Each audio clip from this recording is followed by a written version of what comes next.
Good morning, everyone. This is Greg Fenn, Camel River Guide Service, and welcome to another edition of Camel River Fishing. We're very happy to have you here today. In today's program, I'm going to continue on with the segment, How to Catch More Crappie. And I've already done two segments of that, 2 episodes of that, but today I'm going to focus on the theme, How to Catch More Crappie, by understanding fish behavior. And we're going to talk about a variety of things today. I think you'll find it interesting. We're going to look at the fish on the pen optics. We're going to adapt to them and see what we need to do. We're also going to talk about why sometimes fish are sluggish, why you might pull up and only catch 2 or 3 and then there's 40 more and they don't bite. So we're going to discuss all these things and possible reasons and solutions how we can catch more crappie by merely understanding fish behavior. So we hope you enjoy today's program. Sit back, take it easy, and watch with interest. And I think you're going to see something. Hopefully you'll learn something. This is Greg Fenn, and remember, this is Camel River Guide Service.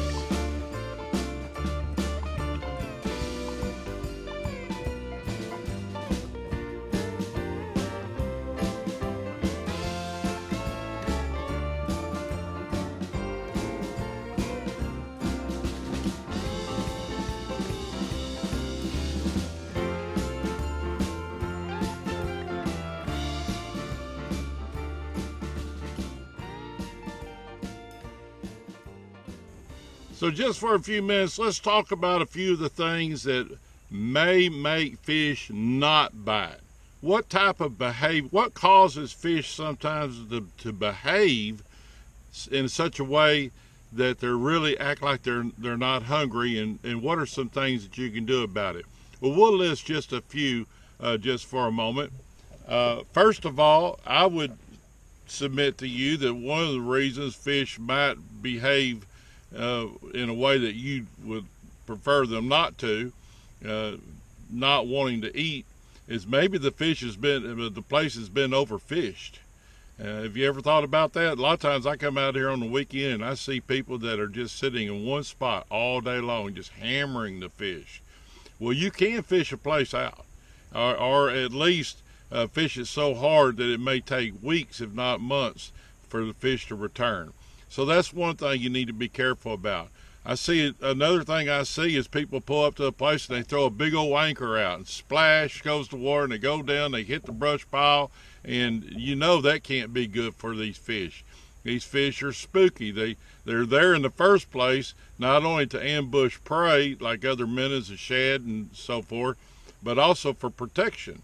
Well, they don't feel very protected when a big old anchor comes down and plunges into the brush pile or the top of a tree. Another thing that I see sometimes is people getting hung up. And when they get hung up, they'll sit there and just jerk.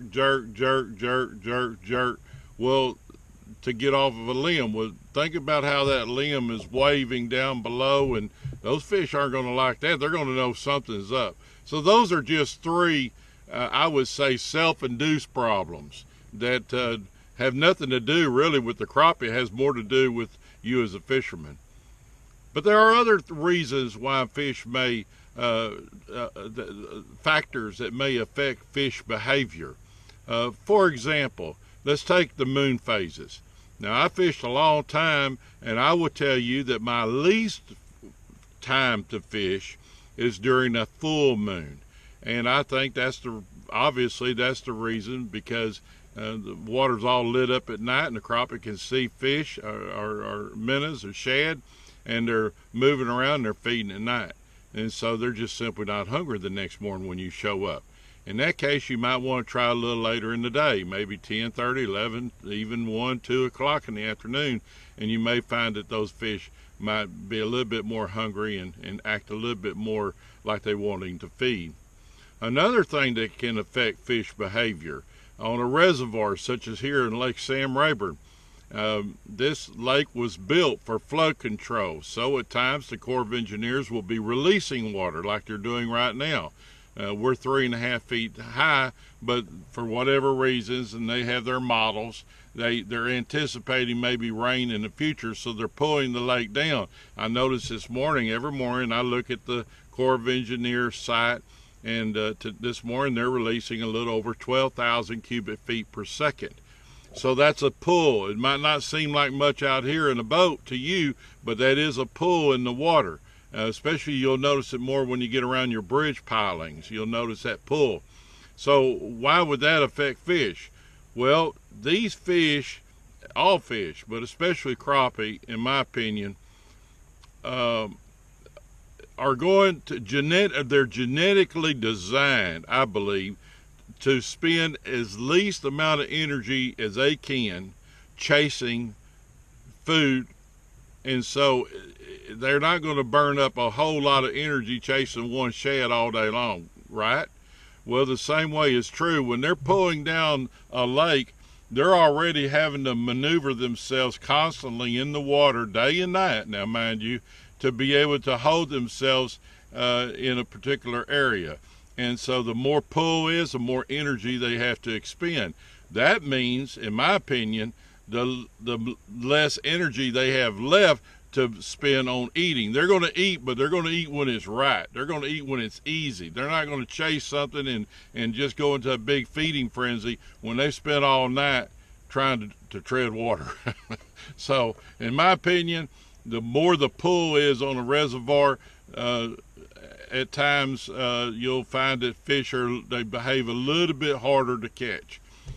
Those are just a few things that you can think about that make fish a little bit more difficult to catch. But even then, as a guide, I go out nearly every day guiding people, so I have to overcome these objections and these obstacles for fish behavior. So we're going to look at today, what are some things that we can do? Well, with the Panoptic, the Garmin Panoptic Live Scope, I have told you in the past, I've already learned a lot more about fish behavior.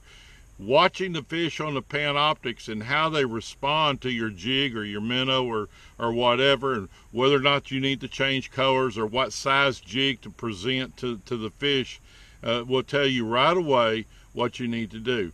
So today, I'm just going to go down the line here, and I'm going to do two things. One, I'm going to show you how to find underwater trees that are existing. They've been there a long time. It's structure. It's not brush piles, it's just trees. And you're going to see how these fish are relating to trees, and we're going to see what fish behavior is today. I picked a hard day, really. Even though it's slick out here, we have sunshine. It's supposed to have been partly cloudy, but we have the full moon was last night. For July 17, 2019, the full moon was last night. Also, we have the Corps of Engineers pulling down the lake about a little over 12,000 cubic feet per second. So I look for the fish today to be a little sluggish. And so we're going to see what we can do to overcome that obstacle. So I hope you enjoyed the rest of today's program. We're going to be looking a lot at the Panoptics, and we're going to be identifying what we need to do better to catch these fish. Now today, because I anticipate it being just a little finicky, I'm using the 7-foot, the super sensitive B&M rod, and I'm using the 20-pound braid, but I have downsized to a small 1/32 ounce jig head. I'm still using the Bobby Garland Blue Pearl. And then I put a split shot, a small split shot, about 18 inches above it. I'm going with a little low profile jig head to keep them from spooking just a little bit. You can see my jig coming down. There's also a lot of shad in the area. That's a good sign. Now I'm going to pull this jig down, and I'm going to stop right there. I already see that crappie already sees it. See, he's already got it. He came up, so there's no sense jigging when he's coming up. And see, nice fish right here. We'll bring them right on in here so that you can see them. And that's what I'm talking about, folks. Two fish came off to the side right there. Now that's a solid pound fish right there. Oh, he dropped. It's a nice crappie right there. Gonna release him. There he goes. I'm just a little bit high, but see, now I saw that fish right there start make a move at it. So I'm gonna come down here a little bit, see if I can coax him to come out of that tree. There he is. There he is. Now, as he comes up, I'm gonna raise my line. And see, I just missed him. He did hit it. So now I'm gonna stop again because he'll come up to hit it. Now he's got it. Now he's got it. And that's a pretty good sized fish, I think. And hopefully you folks can see what I'm doing here. So there's another little 3/4 of a pound crappie. Now notice I didn't plunge, I didn't just drop it down. Let this one here go. I didn't drop the jig down in the water real fast. The thing too, if they hit your jig and they pull it down like this, shove it up real tight. They will not hit it on the fall. So let's go back to that 15-foot line. Let's put it down. And notice the last 5 feet, I go down fairly slow because I know they have a habit of coming up and hitting it when I'm going down with it. So I'm gonna hold it still right there. Hold my rod parallel with the water. Now he's hitting it right there and I'm picking up on him. See it, folks? That's all there is to it.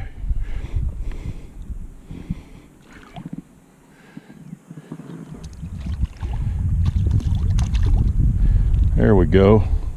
Nice little fish. Come on, boy.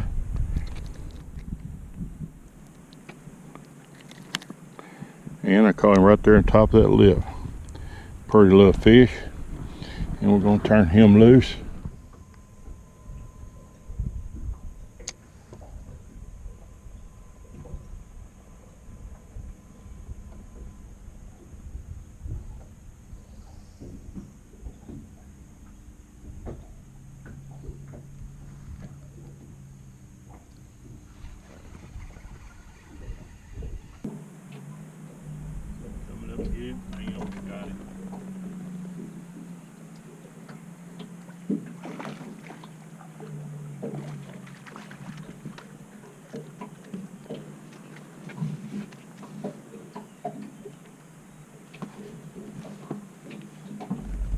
That's what we're looking for right there. Very nice fish. If you notice that fish, when I went down, I saw him coming up, so I stopped and then I started easing up. Well, when I eased up, he couldn't stand it. He come in there and got it. And that's the result of it.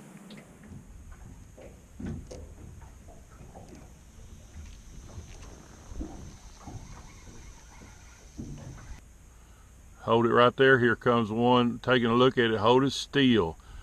One thing I've noticed, folks, is we jig too much. Just because the word says jig doesn't mean you've got a jig. I mean, you know, what I normally do is put it down, hold it still. There's one right there. He finally hit it. But see, I was holding it dead still. I was holding this dead still. And here he comes. Holding it still, letting him have a chance. And what's wrong with that? What I was going to say is sometimes we move that jig way too fast. We just think we got to jig it. I think some people, I'm not making fun of people, but I think some people must have had a little band practice or orchestra practice, or maybe they're going to be symphony conductors, and they just wave that thing up, down, up, down. That's a pretty fish right there. I'm going to turn him loose too. Wave it up, down. Well, I tell you right now, when it comes to any kind of fishing, bass fishing, crappie fishing, or whatever, I've noticed we move, I think most people, me included, move our jigs way too much. See, those fish, you think, well, they're not going to bite. Look how tight they are on that tree right there. See if I can get a better picture. That's just an underwater tree. Here's another underwater tree that you can see right here. And these are all crappie right here. This tree here is about 11 feet below the surface of the water. Look like to me these fish are about 12 foot deep. So I'm gonna try to set up on these fish right here. Now these, I can tell these here are a little bit better fish. And I can also tell, because they're spread out just a little bit, that these fish, I believe, are gonna bite. I believe that they'll do a little bit biting. I believe these fish will respond. These fish, this is the behavior of the fish that I'm looking for right here.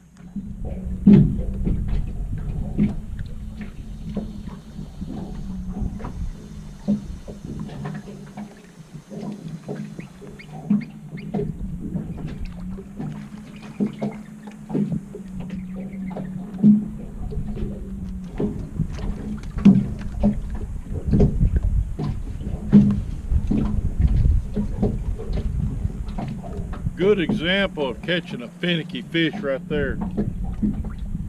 That fish was looking at it around 15 feet, just sitting there, waiting on it. He looking straight up at it, wouldn't hit it. Finally, I just raised it up 3 feet quickly, and he just came on up and got it. It's just a good example where you just got to adapt and look at the fish behavior. Many times when you're letting it down, they're coming up to get it. But when they're biting slow, that's when you've got to change up a little bit. In that case, I put it down there to where they were. I let it sit for a minute. I popped it just a little bit. I had 2 or 3 of them looking at it, which is good. You got competition. Still, no commitment. So what did I do? I just took it away from them. About 2.5 foot. And stopped, and that one just came right up there and got it. Just the way it is. You have to adapt. And the Garmin Panoptic Live Scope allows you to do that. It allows you to adapt, to see what the fish are. If you want to catch more fish, then understand fish behavior. There's no better way, I submit to you right at this point with today's technology, of understanding fish behavior, especially in my world, crappie behavior or bass behavior, than the Garmin Panoptic Live Scope. You can see what they're doing, you can adapt to it. Sometimes you may have to change colors on your jigs. I do believe in that, especially when they're finicky. Sometimes you have to downsize your jig. Right here I'm using a 1/32 ounce jig, but I'm still using the same Bobby Garland Blue Pearl body. I probably in the last 3 hours have caught 25 to 30 fish, probably half of those under 10 inch. But still, it was a successful day, and it was a day when I have a full moon of the month. I have the Corps of Engineers releasing water over 12,000 cubic feet per second, which is not good for crappie. And I got high pressure out here, a high pressure day. Still was able to catch fish. So I hope today's program helps you folks. What it's all about is trying to catch more crappie under all conditions. And when you pull up to a brush pile and you don't have any results, try easing down and looking for those underwater trees I was talking about. Sometimes they're clustered up, and I think a lot of times those are what I call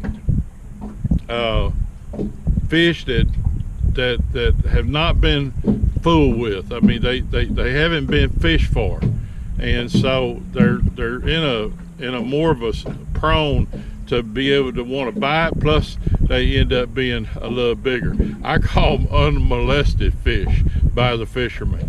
So I hope today's program helps you. What we'll do is continue with our series on how to catch more crappie in the future. Again, today was all about understanding fish behavior. This is Greg Fenn. We'll see you next week. Until then, remember, this is Camel River Guide Service.